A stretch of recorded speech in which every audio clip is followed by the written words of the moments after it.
आज हम 23 जून 1992 में यहाँ पर बैठे हैं और हमारे साथ पंडित गिंडे जी हैं।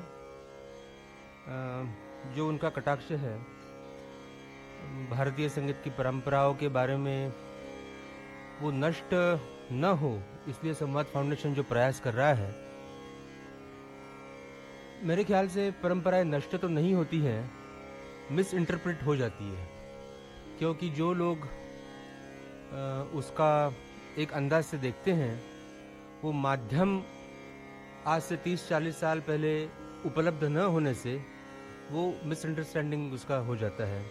और ख़ास करके हमने जब पहले इनफॉर्मल तरीके से रिकॉर्ड किया था आपको, तब आपने ये कहा था, क्योंकि ये एक भूमिका है वो जनसामान्य के मन में बैठ गई है कि भातखंडे जो थे वो प्रचारक ज़्यादा थे, संगीत को उनको एक शास्त्र का रूप देना था, और जो कुछ उन्होंने इकट्ठा किया और उसमें कुछ कलाकारिता जो थी उसकी कुछ कमी रह गई, ऐसे कुछ उनका ऐसे प्रश्न उठता है। अब इस विषय पर जब गिंडे जी से बातचीत पहले हुई थी तो उन्होंने कहा था कि ये बिल्कुल बात ठीक नहीं है। अगर उनके मन में एक कलाकार, उनके अंतरंग में कलाकार अगर नहीं होता तो ये सब वो काम करते ही नहीं। और नोटेशन का तो एक प्राथमिक प्रयास था। नोटेशन की अपनी अपनी लिमिटेशंस होती हैं। इसके आगे जा करके भातखंडे जी ने और उसके बाद में आचार्य रत्नेंद्र जी ने जो कुछ जिस खूबसूरती से संगीत को देखा, वो विभिन्न बंदिशों के माध्यम द्वारा आप हमारे सामने पेश करेंगे तो वो एक आर्काइव्स के लिए खजाना हो जाएगा। ये मेरा सौभाग्य है कि संवाद फाउंडेशन की ओर से ये जो ध्वनि मुद्रण हो रहा है, भावी पीढ़ी के लिए कुछ जो बातें लिखी नहीं गई हैं उसका स्पष्टीकरण इस माध्यम द्वारा हो रहा है। आपने जैसा कहा कि पंडित भातखंडे जी को लोगों ने उतना जिस दृष्टिकोण से समझना चाहिए था वो नहीं समझ पाए, क्योंकि महफिल में कभी गाए नहीं। लेकिन उनमें जो एक कलाकार का गुण था और उनका कला की ओर देखने की जो सौंदर्य दृष्टि थी, वो एक अलग थी। इसके जरिए उन्होंने अलग अलग उस्तादों से और पंडितों से संग्रह किया, क्योंकि उस जमाने में सिर्फ बड़बड़ करने वालों को कोई मानता नहीं था। करके बताओ, तो वो जब जैसा उन्होंने लिया लोगों से वैसे उनको सुनाया, तभी लोगों का विश्वास उस पर हुआ। अब ये बात अलग है कि उसका अनुकरण या उसका प्रस्तुतिकरण किस प्रकार से होना चाहिए, ये एक अलग बात है। लेकिन उसी परंपरा से मैं संबंधित हूं। अब लोगों का ये कहना है कि आचार्य रत्नेंद्र जी पंडित जी के पास शास्त्र सीखे और गाना फैयाज खान साहब के पास सीखे। उनको शायद ये मालूम नहीं है कि उनकी तालीम पटियाला घराने में भी हुई, ग्वालियर में भी हुई, फिर बाद में पंडित जी के पास उन्होंने सीखा। और 5 साल में कितना सीख सकते हो। पंडित जी का मकसद दोहरा था। वो एक अच्छे विद्वान वकील थे, इसलिए वो दूरदृष्टि रखते थे। फैयाज खान साहब का शागिर्द बनाने में उनका एक ये मकसद था। एक तो अगर वो खान साहब के शागिर्द कहलाएंगे तो सब पूरे गवैये लोग उनको मानने लगेंगे, मेरा शागिर्द कहेंगे तो कोई मानेगा नहीं। ये उनकी दूरदृष्टि थी। और दूसरी बात, पंडित जी, ये मुझे आचार्य जी ने खुद कहा है, इसलिए मैं विश्वास के साथ इस विधान को कर सकता हूँ। उन्होंने कहा, पंडित जी ने मुझे कहा कि देखो बाबू, मैंने तुम्हें सब सिखाया है, मैंने महफिल में कभी गाया नहीं है और तुमको महफिल का रंग उठाना है। गवैयापन और एक गायक और गवैया में जो फर्क होता है तो गवैयापन तुम में आने के लिए तुमको फैयाज खान साहब की सोबत करनी पड़ेगी। तो वो गवैयापन तुम ले लो उनसे।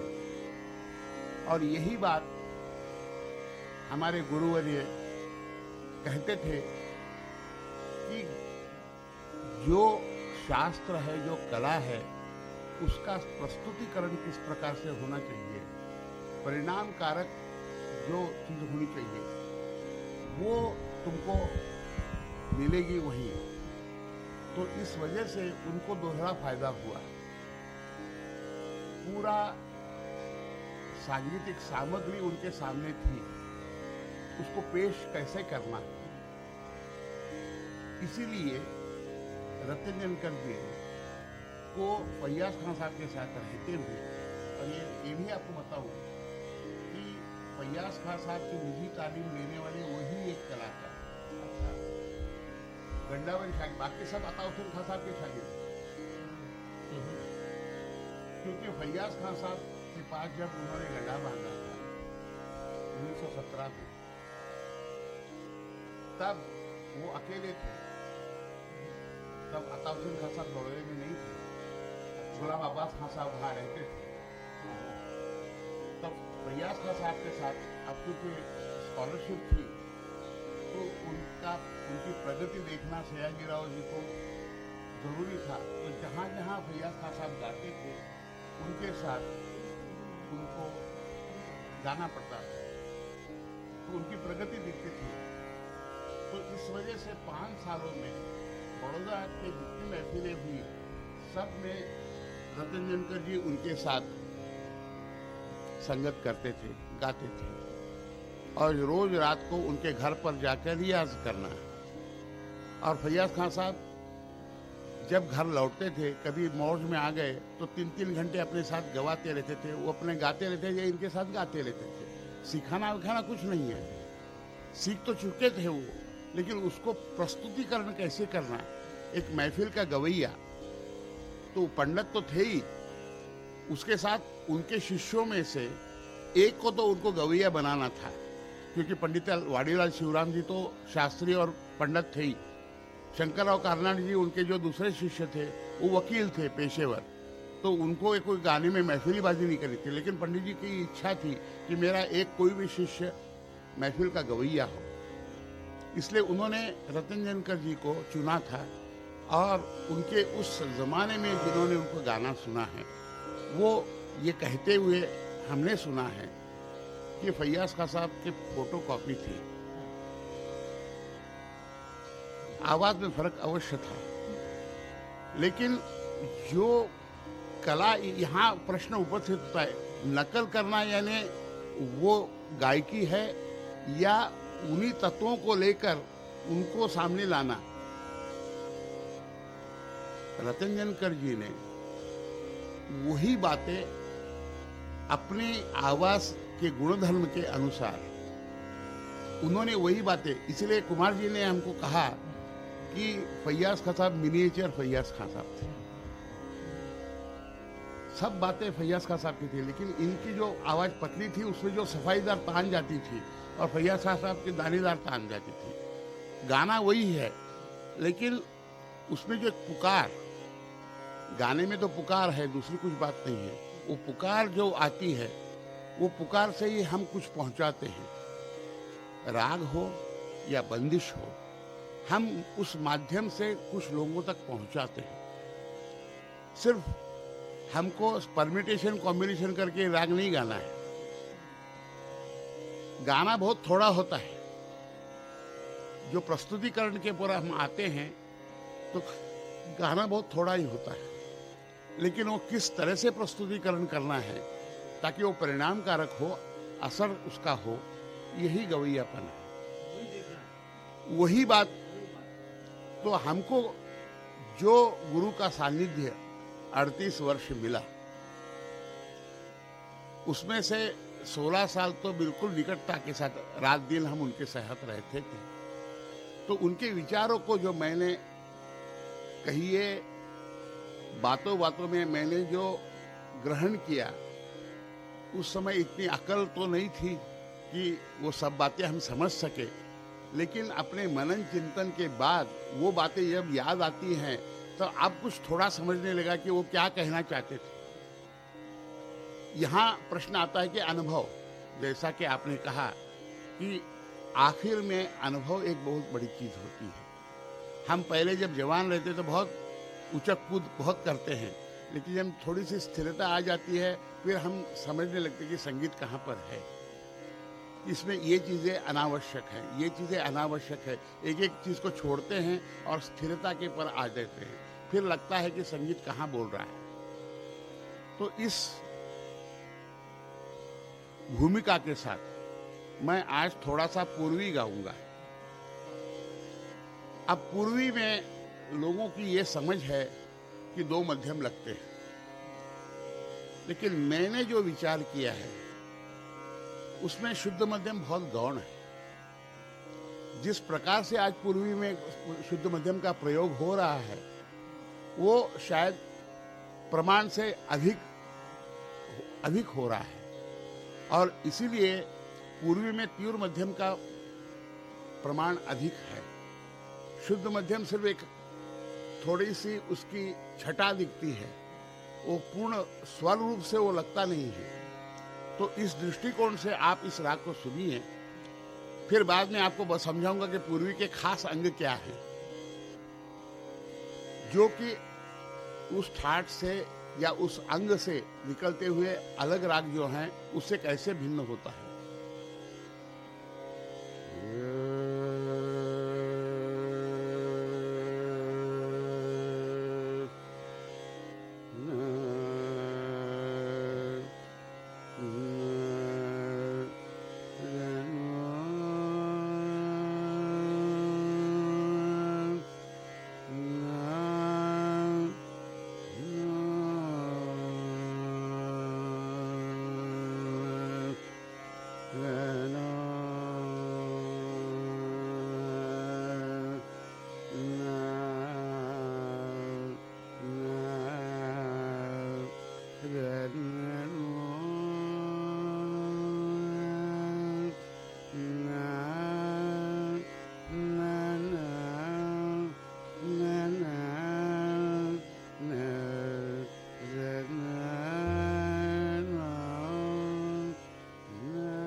अब इसमें आपने देखा होगा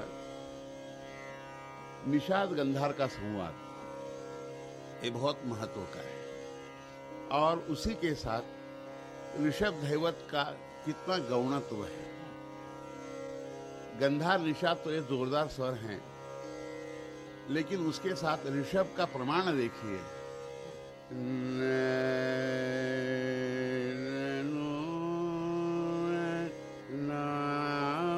इस तरह कभी नहीं लगेगा।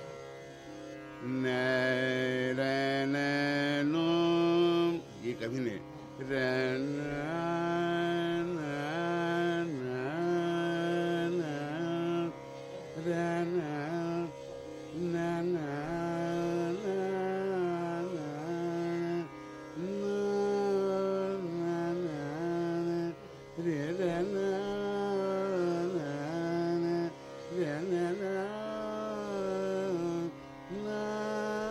खड़ा नहीं है सो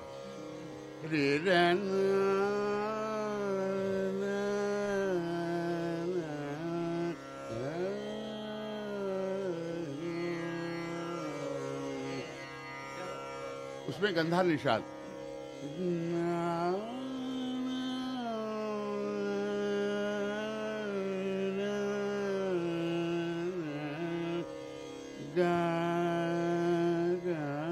बस यही छटा लगती है।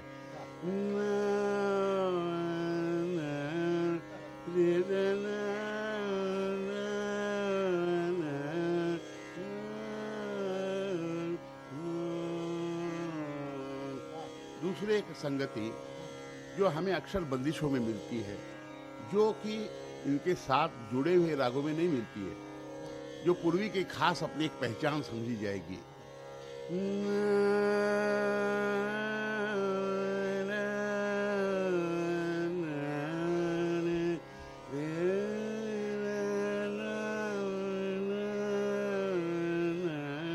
इसके माने इसका वक्र चलन है।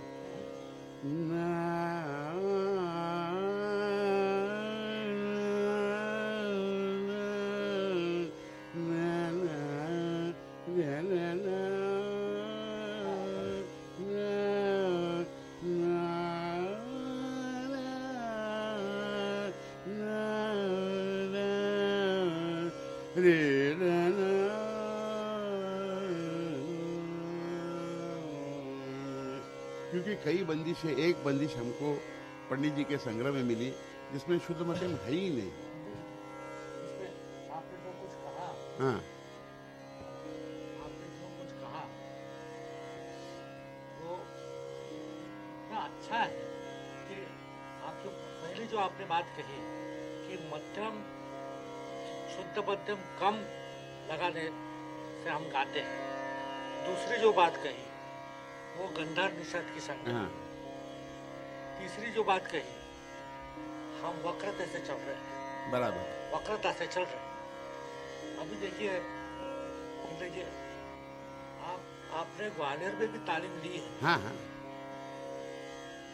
ग्वालियर में पूर्वी ज्यादा गाया गया है बिल्कुल और ग्वालियर में कल्याण भी ज्यादा गाया गया है। बिल्कुल। और कल्याण का जो रूप भाई नीरे गमा प जाता है हाँ और पदा प जाता है, हाँ आपने वैसा ही लिया। हाँ कल्याण में मध्यम शुद्ध कम है, हाँ गंधार निषाद संगत है, बराबर कल्याण वक्र भी है। बराबर। तो हम क्यों नहीं समझे कि ये जो पूर्वी का रूप है और कल्याण बहुत तरीके से गाया गया है, बिल्कुल। जैसे पूर्वी भी गाई गई है, अलग अलग सबको दिखती बराबर। है। वो सब हर एक आदमी की पूर्वी अलग अलग होती है, आपकी भी आपके तरीके से होती है। बिल्कुल। तो हम क्यों नहीं समझे कि ये कल्याण का ही शुद्ध ऋषभ कोमल। देखिए हम इसको परमेल प्रवेशक कहेंगे तो कोई गलत नहीं है, ये सूचक है। हाँ। आगे जाके हम कल्याण सुनने वाले हैं। हाँ हाँ उसकी पूर्व पीठी का बांध रहे हैं, हाँ उसकी पूर्व पीठी का हम इसमें बांध रहे हैं। इसीलिए पुरिया धनाश्री कहिए हाँ या पूर्वी कहिए हाँ या मारवा कहिए, ये सब कल्याण की ओर आपको ले जाते हैं। हाँ। आखिर में जाके वो राजा वहाँ बैठा हुआ है, उसके खिदमत में हम पहुँचते हैं। लोग कल्याण की तैयारी कर रहे हैं सब। उसके दरबार में जाने की हम तैयारी कर रहे हैं। बिल्कुल बिल्कुल। हाँ। तो लेकिन मैं इसमें वो मकसद अभी मैं उसको छूर इसीलिए ले रहा हूँ कि मैं पूर्वी असल में खुद क्या है। अब गाने को तो सब कुछ गाते थे, लेकिन जहाँ पंडित भातखंडे जी की भूमिका आती है उसी पर मैं अधिक जोर दे रहा हूँ। क्या तो जिस कल्याण- तरह से उन्होंने इस राग को एक अलग व्यक्तिमत्व समझा और उनके बंदिशों के माध्यम से हम इन्हीं बातों को स्पष्टीकरण करेंगे। पूर्वी की बंदिशें जो आजकल गाई जाती हैं और उसको किस तरह से गाना चाहिए, तो इनमें जो ये बात है। और क्या है, नीरे गा जाने के ने सा रे गा, ये देखिए, हाँ, ये देखिए। नीरे गा काफी आप सुनते हैं, नीरे गा ज्यादा जाते हैं। जैसा आपने कहा कि हम कल्याण की ओर बढ़ रहे हैं, लेकिन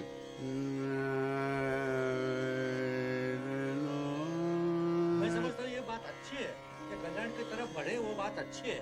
वो मैंने कहा ना आपको। हाँ। लेकिन मैं पूर्वी की मिजाज आपको समझा रहा हूँ कि पूर्वी में हमेशा नी पर पॉज देकर सारे ग जाते हैं, हाँ, नीरे का बहुत कम जाता है।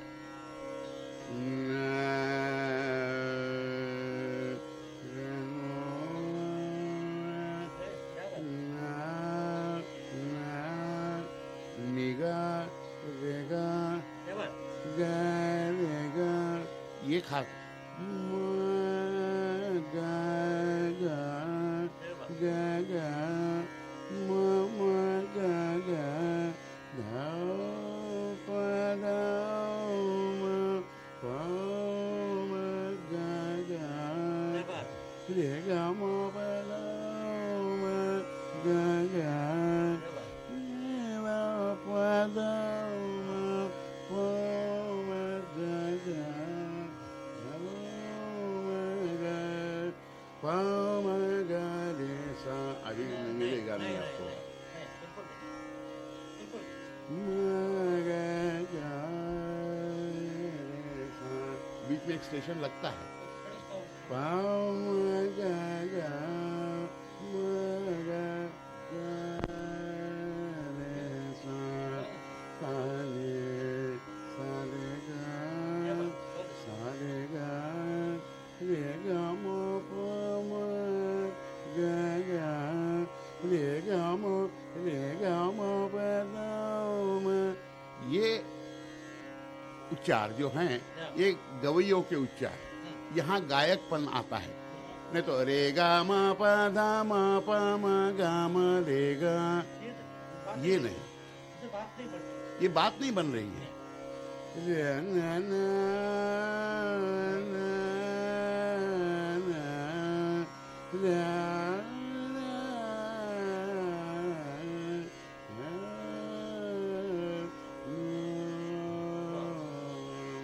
अभी इसमें 2-3 बंदिशें आपको सुनाता हूँ। एक ताल में विलंबित ख्याल।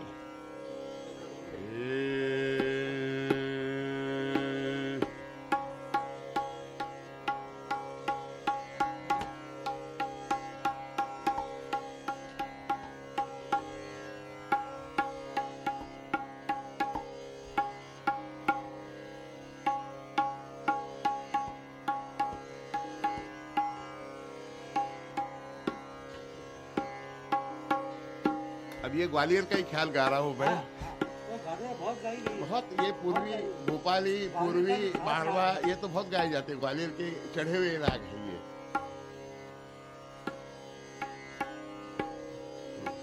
धा गे तीन रे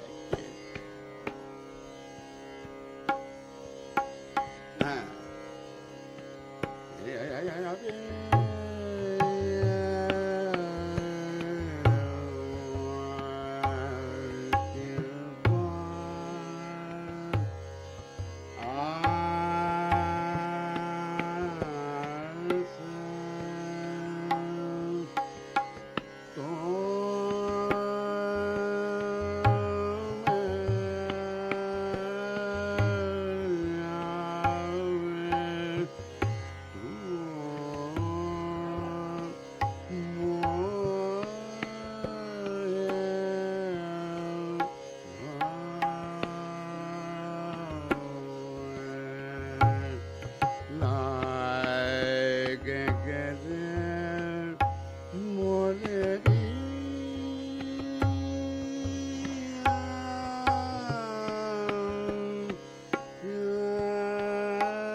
पुरानी लय है, पुरानी गायकी है।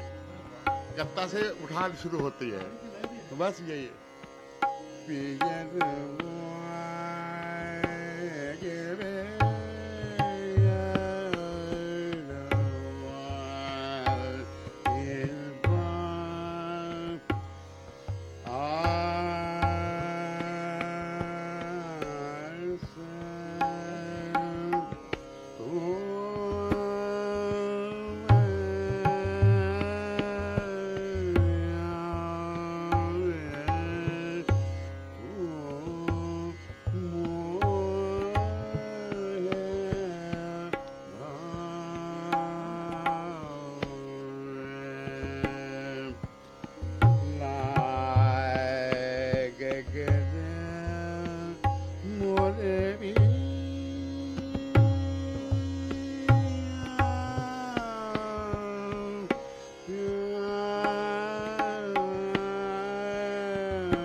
लाग गले मोरे पिया प्यारे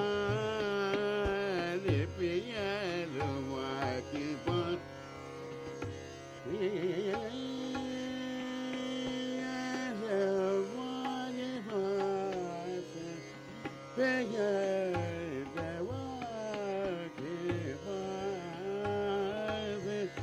तो मैं तू लागे गरे मोरे पिया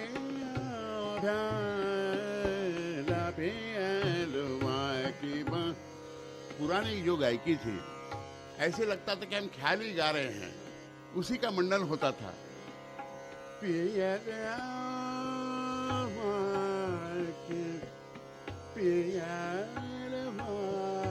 के तो मैं लाग गए मोरे पिया प्यारा पिया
के बात ये मैं का सब सुख दिनो ये मैं का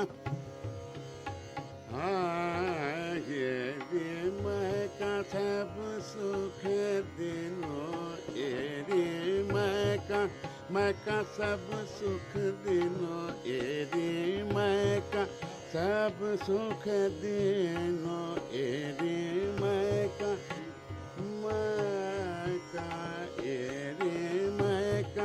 सब सुख देनो एरे मैं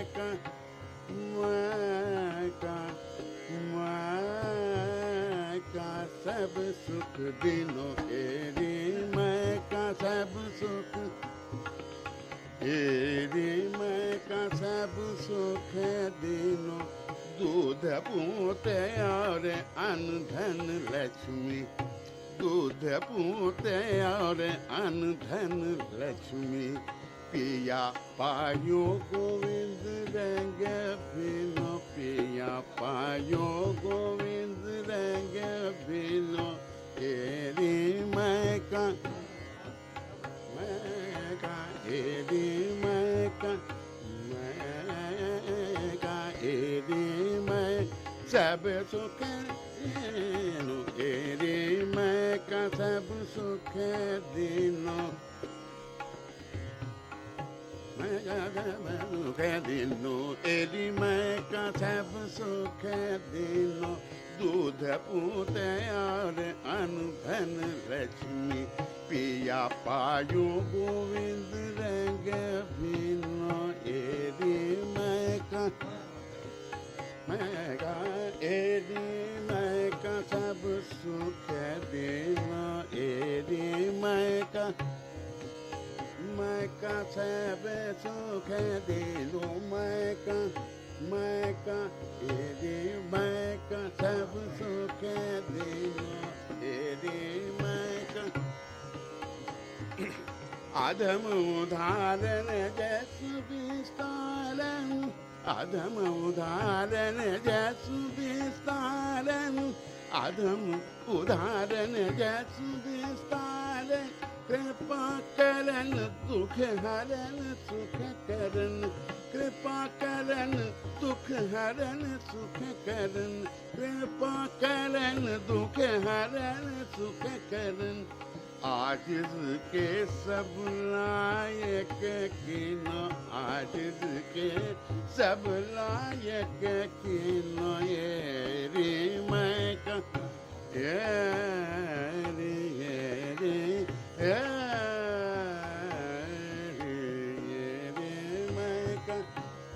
मैं का सब सुख देनो मैं का सब सुख देनो एरी मैं का सब सुख देनो एरी मैं का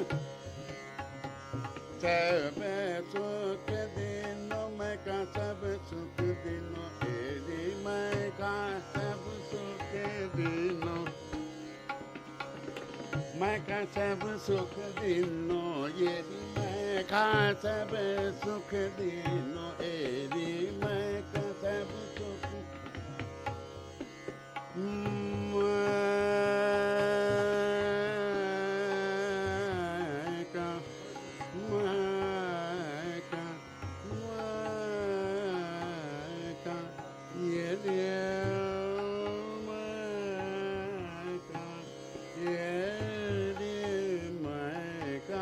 मैं का सब सुख दिनो एरी मैं का सब सुख दिनो एरी मैं का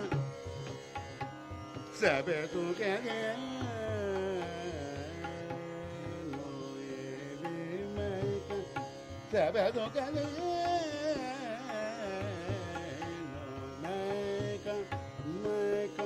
मैं का सब सुख दिनो दूध पूते और अन्न धन लक्ष्मी पिया पायो गोविंद रंग भीनो एरी मैं का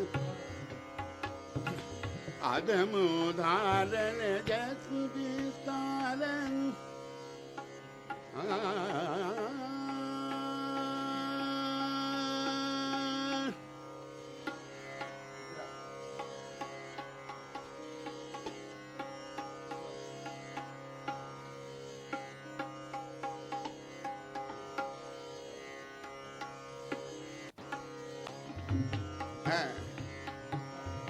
अदम उदाहरण जैसे विशालन, अदम उदाहरण जैसे विशालन,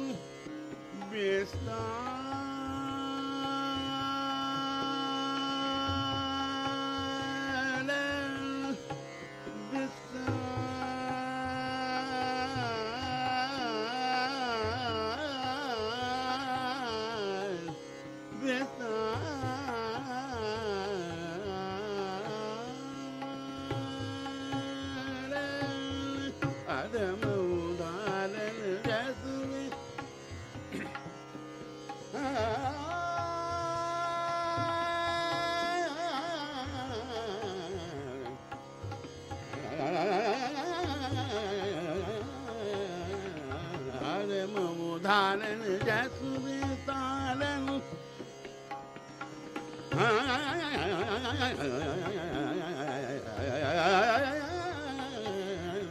अदम उदाहरण जसुवे तालन, कृपा करन दुख हरन सुख करन, कृपा करन,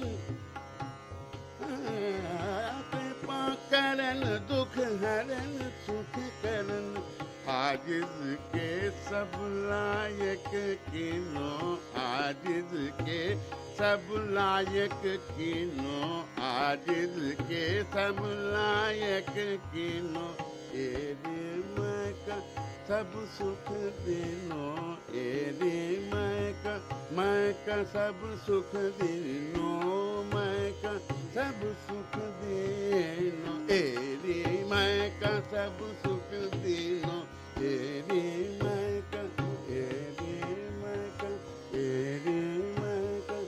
अब दूसरी प्रसिद्ध चीज है, चलो रे माये यारिया,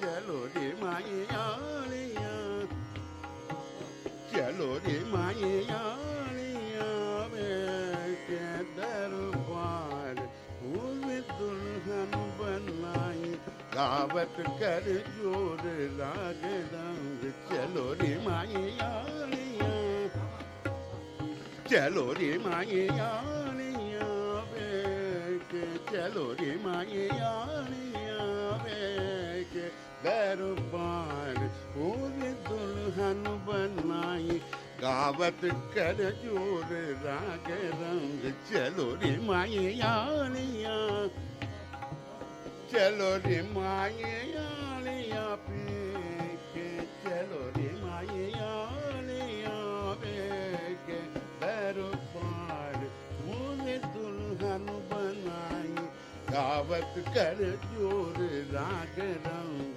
चलो रे माये, चलो रे माये, चलो रे माये यारिया, के चलो रे माये आलिया, के चलो रे माये यारिया, के दरबार पूरे दुल्हन बनाई, गावत कर जोर राग रंग, चलो रे माये यारिया, सुल्तान मुशाइक मानो जू,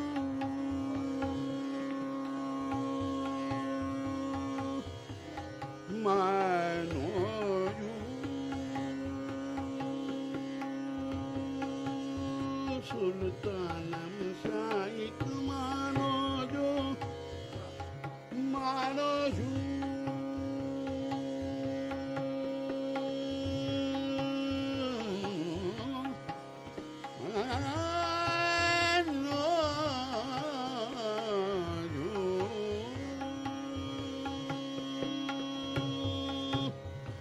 सुल्तान मुशाइक मानो जो, ब्याहन चढ़िया सब पृथ्वी मुराते, मन रंग धन धनवा के रात रंग संग, चलो रे माये यारिया, चलो रे माये यारिया,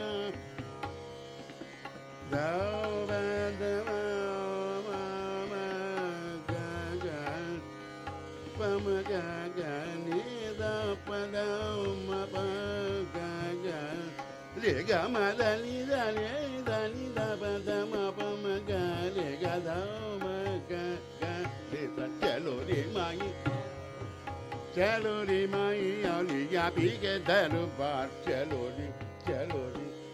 रे माई औलिया के चलो रे माई औलिया के दरबार फूल दुल्हन बनवाई दावत कर जोर राग रंग चलो रे माई औलिया सुल्तानम शाइक मानो जू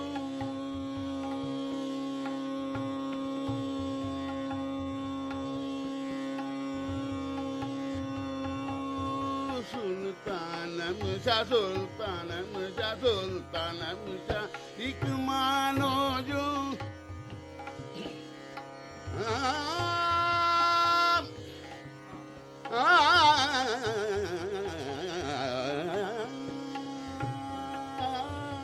सुल्तानम शाइक मानो जो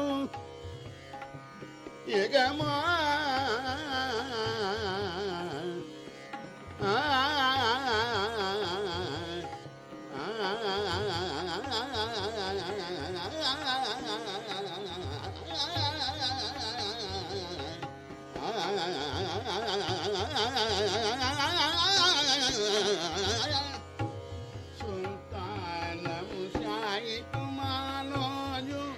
ब्याहन चढ़िया सब पृथ्वी ब्याहन चढ़िया सब पृथ्वी मराती मन रंग धन धनवा की रात रंग संग चलो रे माई आलिया के चलो रे माई आलिया के चलो रे माई आलिया पी के दरबार पूर्वी दुल्हन बनाई गावत कर जोर राग रंग चलो रे माई आलिया पी के चलो रे माई चलो रे माई चलो रे माई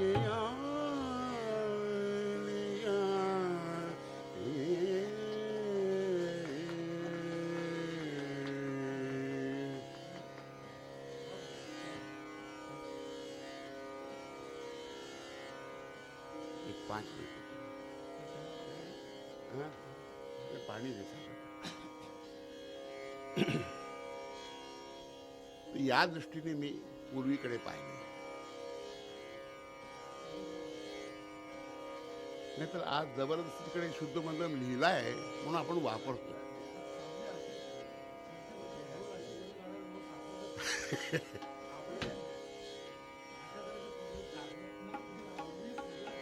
आता ह्याच्यामध्ये तुम्हाला दुसरी शुद्ध मध्या वगैरेची चीज ऐकवतो तुम्हाला.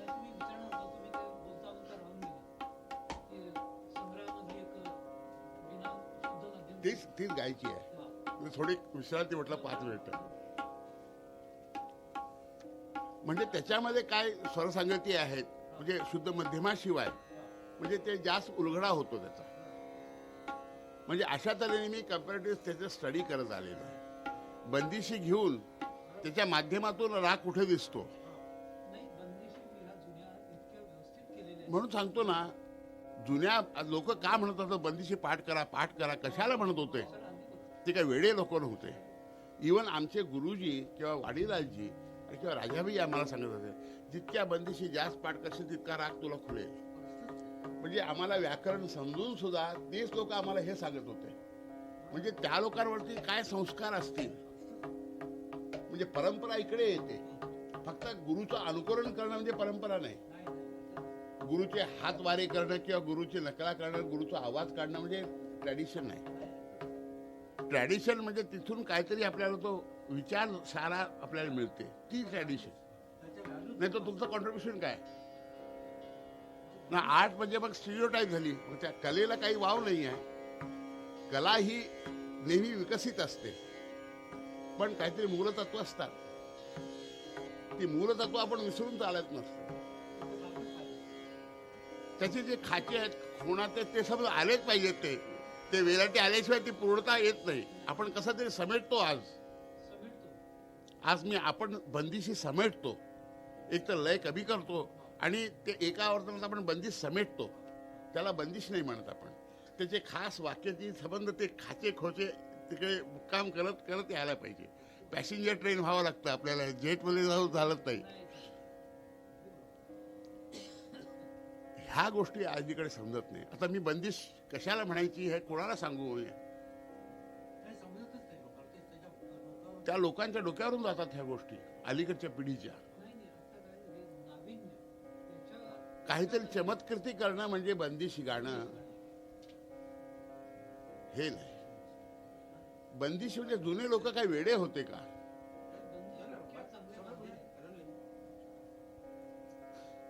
जुने लोक काय वेडे नव्हते, इतके बंदिशीचे मागे वेडे होते. आता ह्या बंदिशीमध्ये काय गौणपणा आहे? इतक्या म्हणजे जितके गाव आहे तितकं ते नाविन्यता त्याच्यात मिळत जाते. आज इतक्या वर्षांचे वर्षानुवर्ष गात आलेली बंदिशी, पण आज पण त्याच्यात ताजे तवानापणा तितकाच आहे. जितका ऐका अवीटपणा येतो. आता हे म्हणत नाही की 30 बंदिश किती ऐकायचं नाही, त्याच्यामध्ये काय लालित्य आहे त्या बंदिशीमध्ये. ह्याच्या बंदिशी समजल्यानंतर तसं कुठे सौंदर्य आहे? आता चलो रे माये हे संबंध भातखंड साहेबांचे उच्चार, तुम्ही असे उच्चार फैयाज खानच्या गळ्यातून नाही केले असते. ह्या बंदिशी ह्या उच्चार कुठून आले? ते माझ्या पदरचे नहीं आले. मेरे पल्ले के कोई मैंने बात बताई नहीं है. यही पंडित जी कहते कैसे कहते थे, चलो रे माये चलो रे माये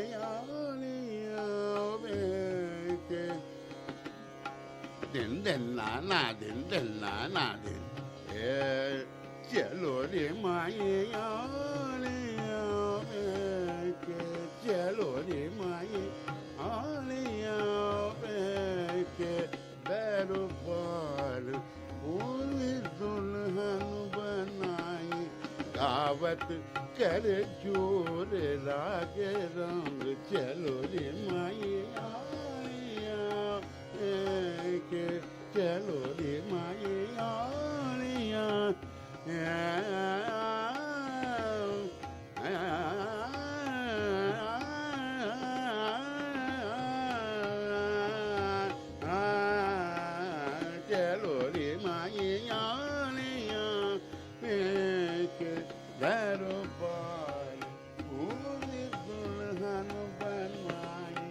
गावत कर जोर राग रंग, चलो रे माये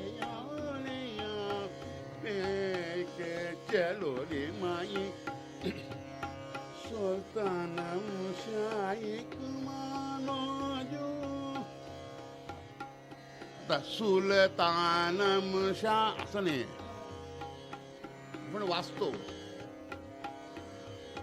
सुल्तानम शाइक मानो जो, ब्याहन चढ़िया सब पृथ्वी राखे मन रंग, धन धन वाके रात रंग संग, चलो रे माये चलो रे माये. अब बगैर शुद्ध मध्यम की एक बंदिश ना दिन दिन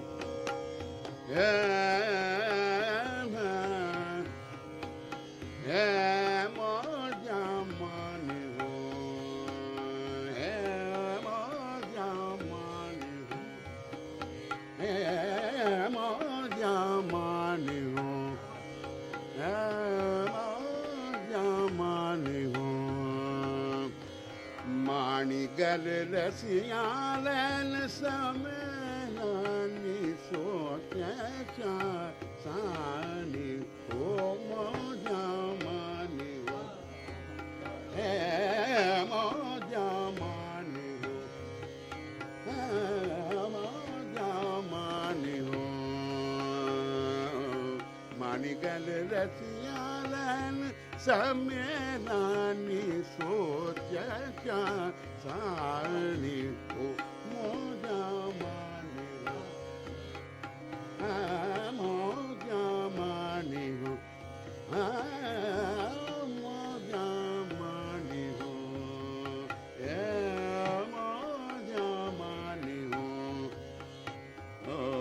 माणिगल रसियालन समेरानी सोचा साणी हो मोजा मानी हो भांग लिपियों सुख कल मन लगते मनोरंग की चीज है भांग लिपियों सुख कर मन लगते भांग लिपियों सुख कर मन लगते सानू डारूंगा चल सानी हो मोजा मानी हो भांग लिपियों सुख कर मन लगते पंचमाचा कसा प्रयोग केलाय बघ भांग लिपियों सुख कर मन लगते सानू डारूंगा चल सानी हो मोजा मानी हो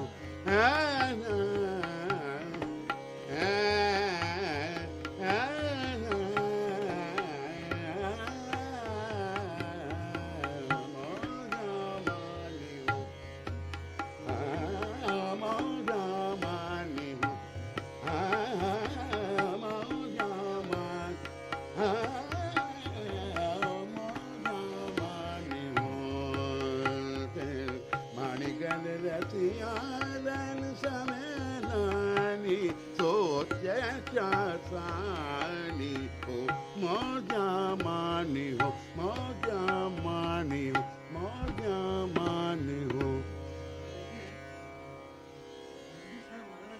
हाँ हाँ क्योंकि देखिए घराने देखिए आपको एक विचित्र बात लगेगी सदारंग के शिष्य मनोरंग और सदारंग के ही परंपरा से हद्दो हसुखा की गायकी शुरू हुई लखन पीर बख्श की और ये बाद में जाके मनोरंग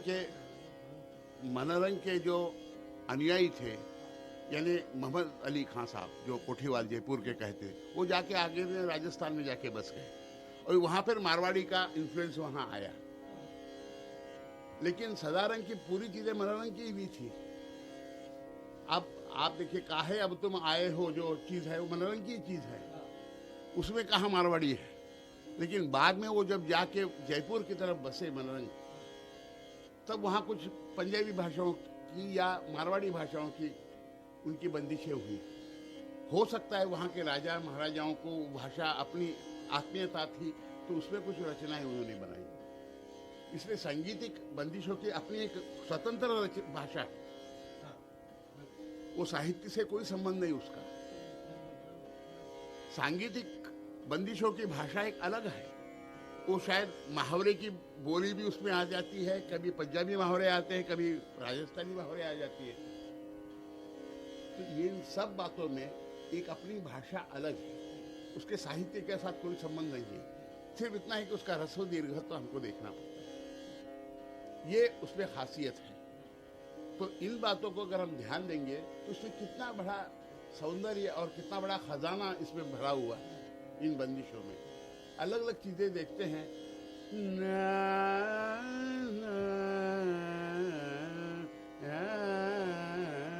ये जो एक खास आप हमेशा कोई भी पूर्वी की बंदिश देखिएगा इसमें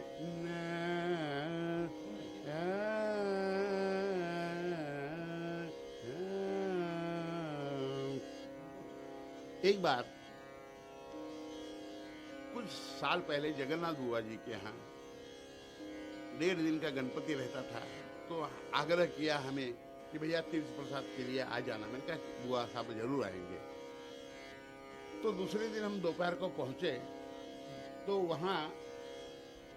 हम वहाँ पहुंच रहे थे और वी.आर. आठवले वहाँ उनके घर से बाहर निकल रहे थे तो मुझे गिंडे अच्छा हुआ तुम आए मैंने कहा बुआ साहब परेशान हैं जरा उनका समाधान करो मेरा तो सिर चकरा गया तो मैं अंदर पहुंचते थे बुआ साहब क्या परेशानी है आपकी इतने आठवले कुछ कह रहे थे आप बहुत परेशान हैं मैं ये उस वक्त उनको जरा शास्त्र की तरफ देखने का चस्का लग गया था उन दिनों में जरा शास्त्र की तरफ वो ज्यादा यानी उत्सुकता बढ़ गई थी उनकी तो मुझे कहने लगा पूरिया धनाश्री में गंधार क्यों नहीं वादी पंचम क्यों वादी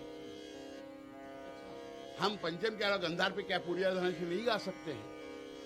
तो मैं उनको कैसे समझाऊं? मैंने कहा बुआ साहब आप कौन सी बंदिश गाते हैं, क्योंकि उन्हीं की भाषा में उनको समझाना है। मैंने कहा बुआ साहब बंदिश कौन सी गाते हैं? तो मैंने कहा कि आप कौन सी बंदिश गाते हैं मुझे मालूम है। आज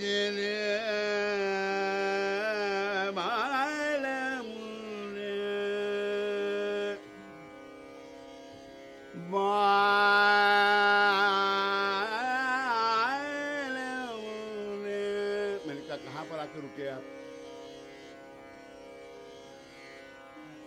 मैंने कहा दूसरे चाहिए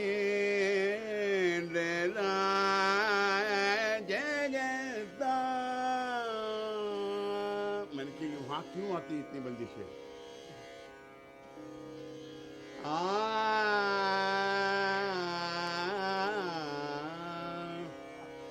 बाद में गंधार का टप्पा आता है, पहला टप्पा पड़ता है पंचम पर। तो मैंने कहा उसी की जान है वो।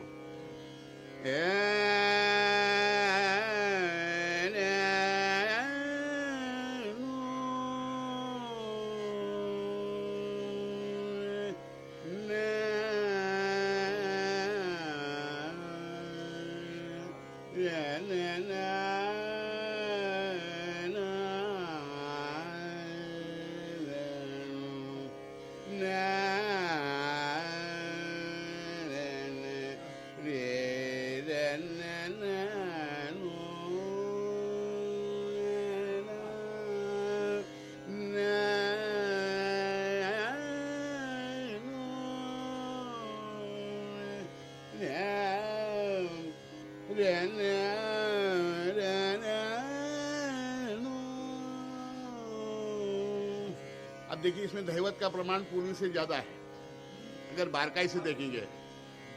रे ने ने रे नो।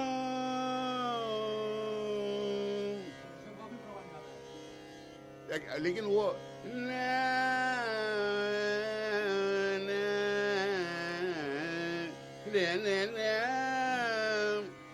वो धैवत पासिंग नोट होता है पूर्वी में और यहाँ थोड़ा स्पर्श करके आता है। ये बारकाई से अगर हम देखेंगे फर्क कहाँ लगता है, सिर्फ धैवत लगता है ये मतलब नहीं है। आप कितने भी आप पुरिया धनासी की बंदिशें देखिए और पूर्वी की बंदिशें देखिए। मथुरा ने जाऊं कौन वहाँ है, मथुरा ने जाऊं जाऊं जाओ, ऐसा नहीं है, वो जबरदस्ती हम जाते उधर। मथुरा न जाऊं कौन वहाँ है, मथुरा न जाऊं कौन वहाँ है, खूब जाना नारी नारी, मथुरा न जाऊं कौन वहाँ है, मथुरा न जाऊं कौन वहाँ है, खूब जाना नारी नारी, मथुरा न जाऊं कौन वहाँ है, मथुरा न जाऊं कौन वहाँ है। यूं तो पेवाली अरज मोरी मानो, हूँ तो पेवाली हूँ तो पेवाली अरज मोरी मानो, उतहुन जयो कृष्ण मुरारी, मथुरा न जाऊं कौन वहाँ है, मथुरा न जाऊं कौन वहाँ है, मथुरा जाऊं।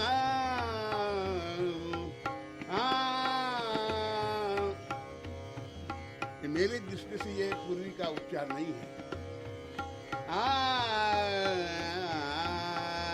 मथुरा न जाऊं कौन वहाँ है, खूब जाना नारी नारी, मथुरा न जाऊं कौन वहाँ है, खूब जाना नारी नारी, मथुरा न जाऊं। वाली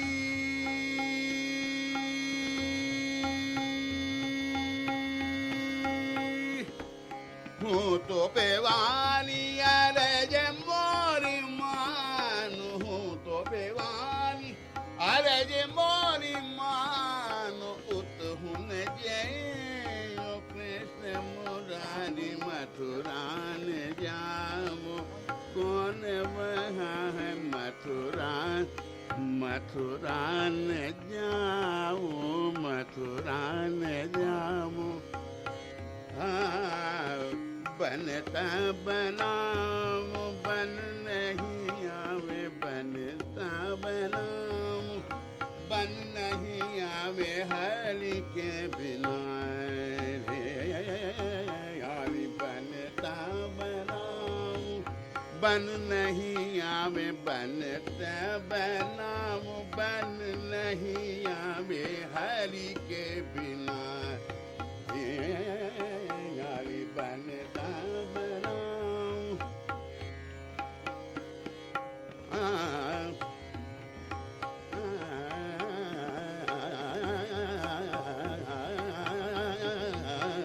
बनता बनाऊं बन नहीं आवे बनता बनाऊं बन नहीं आवे काली करूं अब कैसे समझाऊं काली करूं काली करूं काली करूं अब कैसे समझाऊं समझत नहीं रे यारी बनता बनाऊं बन नहीं आवे बनता बन नहीं आवे बनता बनत बनाओ बन नहीं आवे बनता बनाओ बन नहीं आवे बनता बनाओ बनत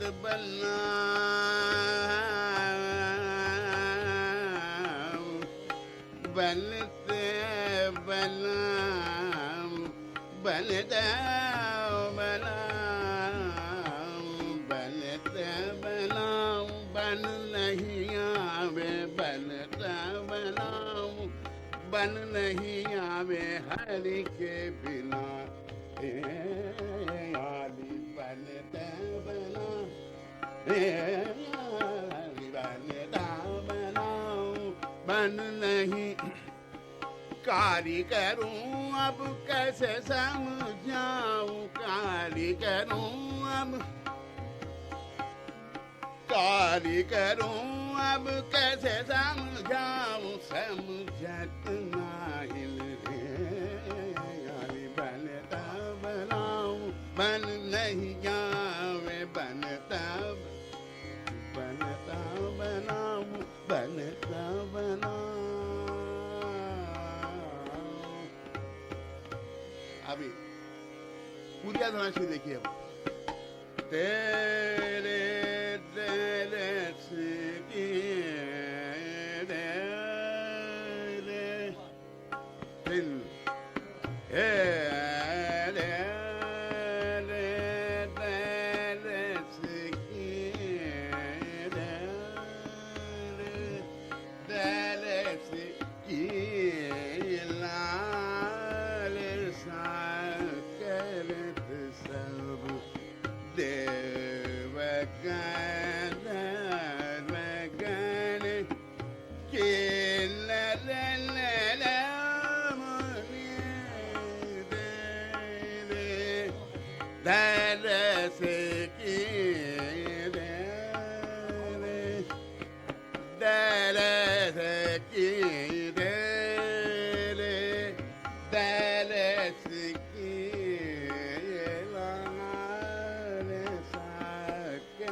देव गंधर्व गण के नर नर मुनि रे दरस की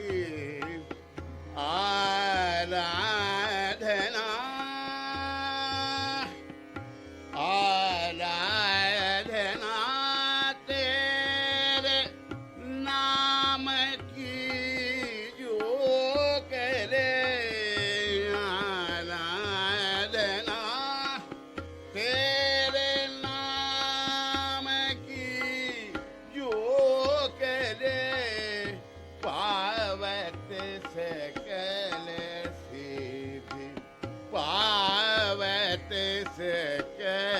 सीधी हरे रंग कहते गुनी तेरे। अब पंडित जी की बंदिश है, भातखंडी जी की। हरा रंग आपको एक बताऊं, हरा रंग के बारे में भूमिका क्या है। बहुत से लोग गलत समझते हैं कि हरा रंग कोई बड़ा रचनाकार था। पंडित भातखंडी जी ने जो गीत संग्रह किए थे मोहम्मद अली खान साहब के पास, मनोरंग घराने की, तो उन्होंने एक उनको वचन दिया था कि मैं इसको प्रसिद्ध नहीं करूंगा।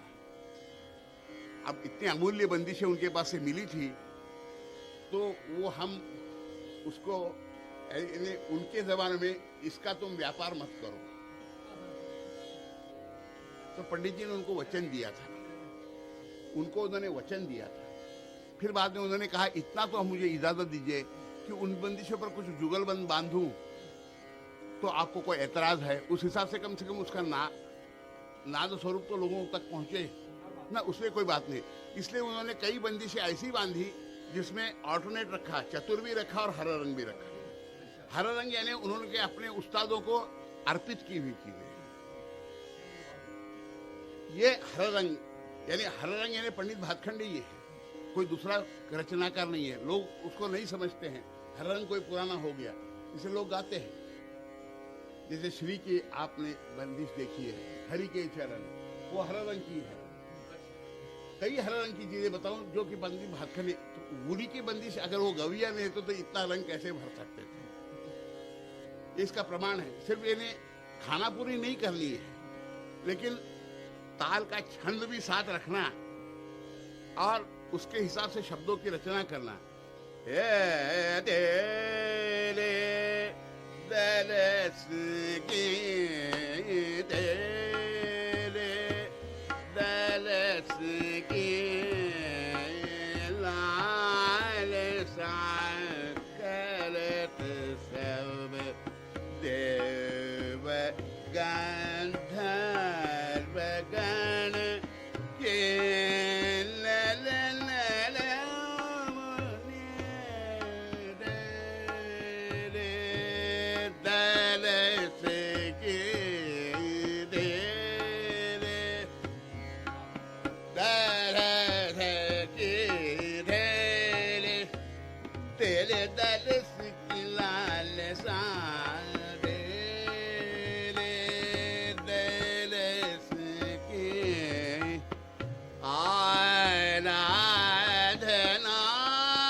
पायलियां झनकार मोरी पायलियां झनकार, हाँ पायलियां झनकार मोरी झनन झनन बाजे झनकारी। पायलियां झनकार, पायलियां झनकार मोरी पायलियां झनकार मोरी झनन झनन बाजे झनकारी।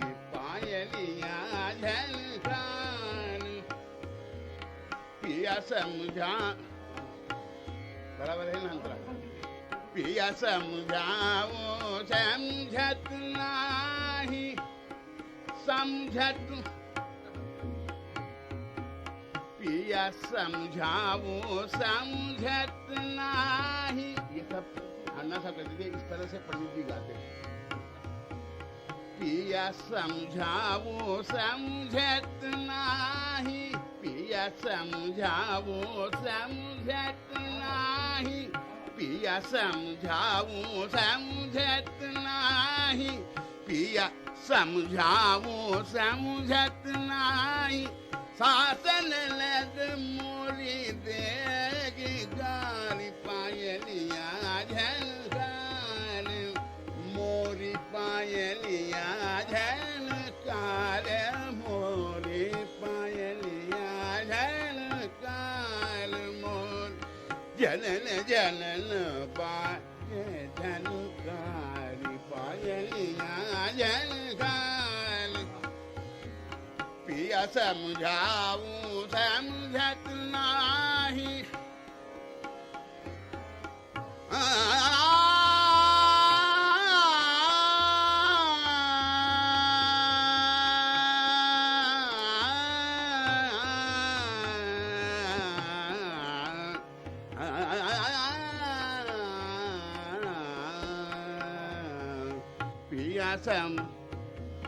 पिया समझाऊं समझत नाही, पिया समझाऊं समझत नाही, शासन नद मोरी देगी गारी पायलिया झनकार, मोरी पायलिया झनकार, झनकार झनकार,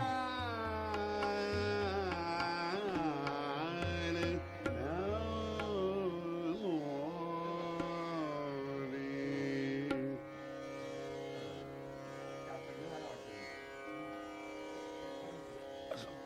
असू दे.